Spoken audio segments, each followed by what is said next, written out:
Hello friends, welcome back to my channel Hunu's World.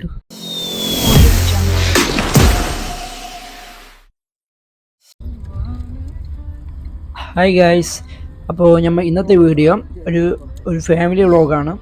ഞങ്ങൾ plan ചെയ്തത് മൈസൂരും ഊട്ടിയാണ് plan ചെയ്തിരിക്കുന്നത്. ഏണിങ്ങിലുള്ളത് 3 ദിവസത്തെ ട്രിപ്പാണ്. ഫസ്റ്റ് മൈസൂർ, അവിടെ നിന്ന് ഊട്ടി, പിന്നെ അവിടെ നിന്ന് നാട്ടിലേക്കാണ്. അപ്പോൾ ട്രിപ്പിനായിട്ട് 4:30 വീട്ടിൽ നിന്ന് ഇറങ്ങിയിട്ടുണ്ട്. കുറച്ച് ഡിലേ ആയിട്ടുണ്ടായിരുന്നു. 4 മണിക്ക് ഇറങ്ങണമെന്നാണ് വിചാരിച്ചത്. കുറച്ചും ഡിലേ ആയിപ്പോയി. 4:30 4:45 ഏകദേശം. അങ്ങനെ ഞങ്ങൾ ട്രാവൽ ചെയ്യുന്നതിൻ്റെ ഇടയിൽ അടിവാരത്തുള്ള കൊടുമങ്ങാട് പള്ളി കണ്ട് ഞാൻ വണ്ടി സൈഡാക്കിയിട്ടുണ്ട്. അപ്പോൾ അവിടെ ക്യാഷ് ഇട്ട് താമരശ്ശേരി അടിവാരം വഴി വയനാട്ടിലേക്ക് പോകുന്ന ടീംസൊക്കെ ഈ റോഡ് സൈഡിൽ ഈ പള്ളി കണ്ടിട്ടുണ്ടാവും. പലരും ക്യാഷ് ഇട്ടിട്ടുണ്ടാവാം. ഇതിൽ കൂടി ട്രാവൽ ചെയ്യുന്ന മിക്കവാറും പേര് ക്യാഷ് ഇവിടെ നേർച്ച എന്തെങ്കിലും ചെയ്തിട്ടൊക്കെയാണ് ട്രാവൽ ചെയ്യാറ് കൂടുതലും. അങ്ങനെ അവിടെ അതെല്ലാ പരിപാടിയും കഴിഞ്ഞ് ഞങ്ങൾ അവിടുന്ന് തിരിച്ചു. ഇപ്പോൾ സമയം ഏകദേശം 6:30-7 മണിയായിട്ടുണ്ടാവാം. അങ്ങനെ നമ്മൾ താമരശ്ശേരി ചുരം എത്തിയിട്ടുണ്ട്. സമയം ഇപ്പോൾ ഏകദേശം ഒരു 7 മണി 7:30 അടുത്തായിട്ടുണ്ട്. അപ്പോൾ അതുകൊണ്ട് തന്നെ ഏർലി മോർണിംഗ് ആയതുകൊണ്ട് വലിയ ബ്ലോക്കും കാര്യങ്ങളൊന്നുമില്ല. നല്ല കുഴപ്പമില്ലാത്ത ക്ലൈമറ്റാണ്. ഇപ്പോൾ കുട്ടികളൊക്കെ പുറത്തേക്ക് കാഴ്ചകളും കണ്ടിരിക്കുകയാണ്.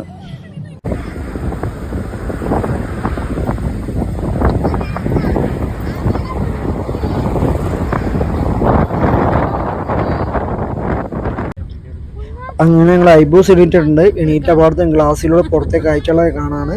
മൂപ്പിക്ക് ഇങ്ങനെ ട്രാവലിങ് പോകാനും പിന്നെ വണ്ടികളൊക്കെ കാണാൻ വലിയ ഇഷ്ടമാണ്. അപ്പോൾ അത് എണീറ്റ പാടത്ത് തന്നെ അതും നോക്കിയിരിക്കുകയാണ്. ആൾ നല്ല ഹാപ്പിയാണ് ഇപ്പോൾ.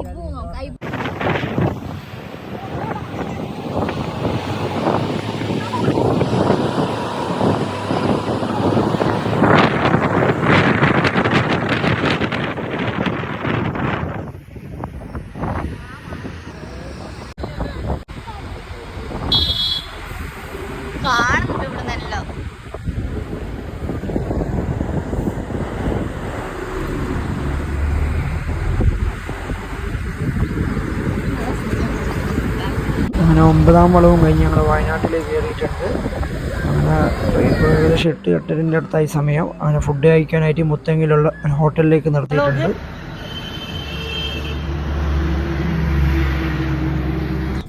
അങ്ങനെ ഹോട്ടലിൽ നിന്ന് ഫുഡെല്ലാം കഴിഞ്ഞ് ഞങ്ങൾ ഇറങ്ങിയിട്ടുണ്ട്. ഇനിയിപ്പോൾ മുത്തങ്ങ ഫോറസ്റ്റിലേക്ക് കയറുകയാണ്. അങ്ങനെ ഞങ്ങൾ ഫോറസ്റ്റിനുള്ളിൽ കൂടി പോയിക്കൊണ്ടിരിക്കുകയാണ്. ഈ ട്രിപ്പ് ഏർലി മോർണിംഗ് ആക്കുള്ള റീസൺ തന്നെ ഫോറസ്റ്റിനുള്ളിൽ വൈൽഡ് ആനിമൽസിനെ കാണാൻ പറ്റുമെന്നുള്ള പ്രതീക്ഷയാണ്. ഇതുവരെയായിട്ടൊന്നും കണ്ടിട്ടില്ല, എങ്കിലും കാണുമെന്നുള്ള പ്രതീക്ഷയുണ്ട് മോർണിംഗ് ആയതുകൊണ്ട്.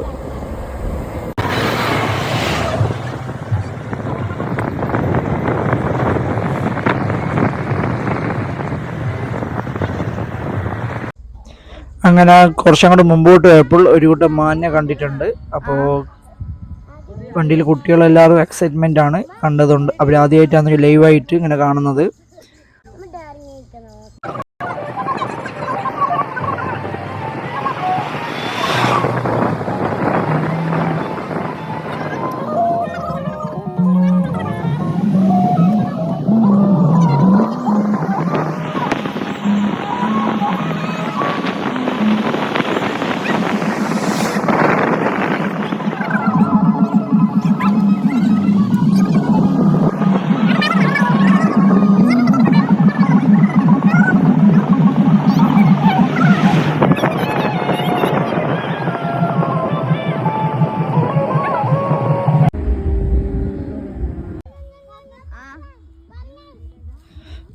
അങ്ങനെ വണ്ടി മുമ്പോട്ട് പോകുന്നതോറും മയിലിനെയും മാനിനെയും കുരങ്ങനെയൊക്കെ കാണാൻ തുടങ്ങിയിരുന്നു.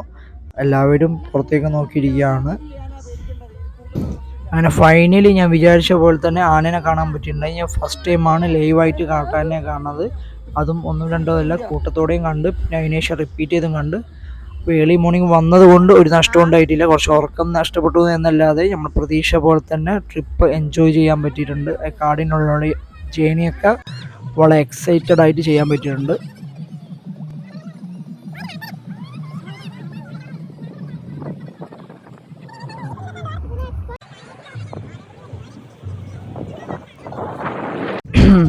അങ്ങനെ ഞങ്ങൾ ഫോറസ്റ്റൊക്കെ കഴിഞ്ഞു കർണാടക ബോർഡറിലേക്ക് കടന്നിട്ടുണ്ട്.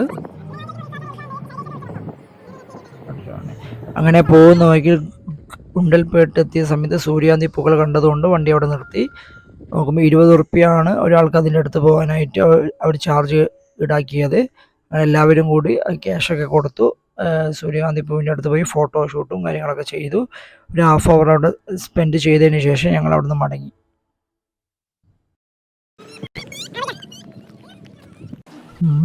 അങ്ങനെ പോകുന്ന വഴിക്ക് ഐബുവിന് ഫുഡ് കൊടുക്കാനായിട്ട് ഞങ്ങൾ വണ്ടി സൈഡാക്കി. ഇപ്പോൾ ഏകദേശം ഒരു 10-11 മണിയായിട്ടുണ്ട് സമയം. അങ്ങനെ ഞങ്ങൾ മൈസൂർ ടൗണിൽ എത്തിയിട്ടുണ്ട്. ഏകദേശം ഒരു 12 മണിയോടുകൂടി. അങ്ങനെ ഞങ്ങൾ മൈസൂർ പാലസിൻ്റെ മുമ്പിൽ കൂടി പോയിക്കൊണ്ടിരിക്കുകയാണ്. അപ്പോൾ പാലസിൽ കയറാനാണ് പ്ലാന് ഫസ്റ്റ്.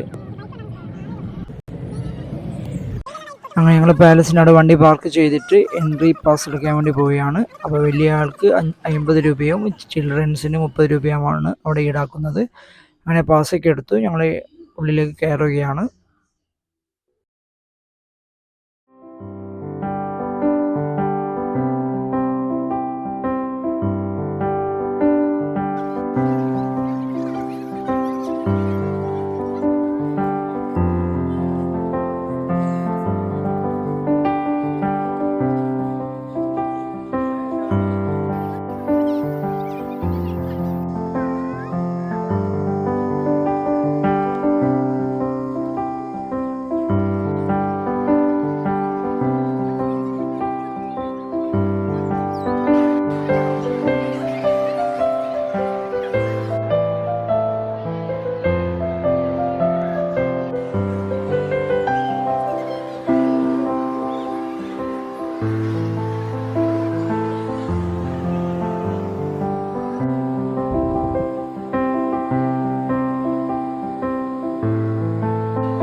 അങ്ങനെ പാലസ് മൊത്തം ചുറ്റിക്കണ്ടു, ഫോട്ടോസും കാര്യങ്ങളൊക്കെ എടുത്തു. അങ്ങനെ ഞങ്ങൾ അവിടെ നിന്ന് ഇറങ്ങി. അതിനുശേഷം സൂവിൽ പോകാമെന്നുള്ള പ്ലാനായിരുന്നു. പക്ഷേ സൂ ചൊവ്വാഴ്ച ഓപ്പൺ അല്ല എന്നുള്ള കാര്യം ആ സമയത്താണ് അറിഞ്ഞത്. അങ്ങനെ ഞങ്ങൾ ഫുഡ് കഴിക്കാൻ വേണ്ടി ഒരു മലയാളീസിൻ്റെ കേരള ഹോട്ടൽ എന്നുള്ള ഹോട്ടലിൽ കയറി.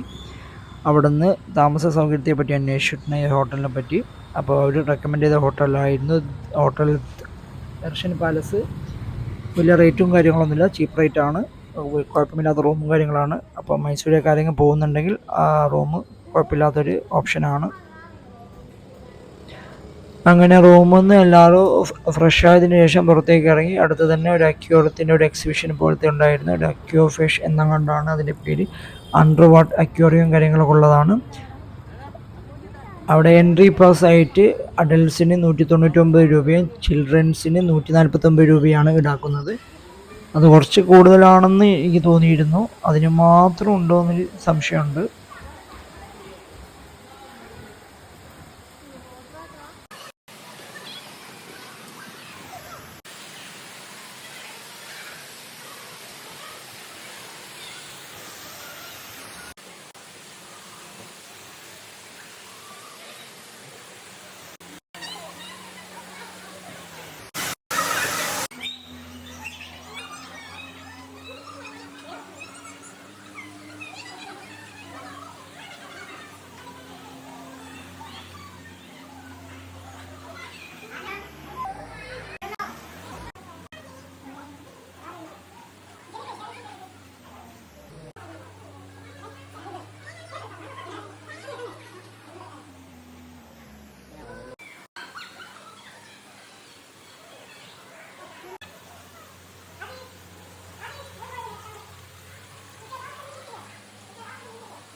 അപ്പോൾ ഇന്നത്തെ ദിവസം ഇവിടെ അവസാനിക്കുകയാണ്. അപ്പോൾ അടുത്ത ദിവസത്തെ വിശേഷങ്ങളുമായി അടുത്ത വീഡിയോയിൽ ഞാൻ വരുന്നതാണ്. അപ്പോൾ എൻ്റെ ഈ ചെറിയ വ്ളോഗ് ഇഷ്ടപ്പെട്ടിട്ടുണ്ടെങ്കിൽ എല്ലാവരും ലൈക്ക് ചെയ്യുക, ഷെയർ ചെയ്യുക, കമൻറ്റ് ചെയ്തുകൊണ്ട് സപ്പോർട്ട് ചെയ്യുക. Okay, bye bye, good night.